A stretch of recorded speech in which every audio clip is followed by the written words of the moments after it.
Hey guys, in this video we're going to go over how to enable T-Mobile US billing. First you need to of course check eligibility because you need to ensure that you actually have a postpaid T-Mobile account that is in good standing, okay? And prepaid users may have limited access to carrier billing, okay? Then what you do guys, you just open up your app store. For Google Play Store, for your Android, you just open up your Google Play Store on your phone, tap on your profile icon, you'll find this on the top right, and then select payments and subscriptions.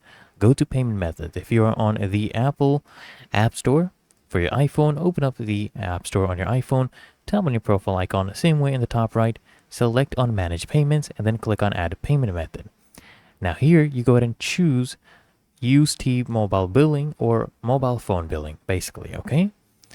And then enter your T-Mobile phone number and you may receive a confirmation text. Just follow the instructions to verify yourself, and just you can make a test purchase if you want. You can make a purchase for a small game, app, a subscription, and then just select T-Mobile billing at checkout, confirm it's working, and then if you want you can go ahead and refund that as well.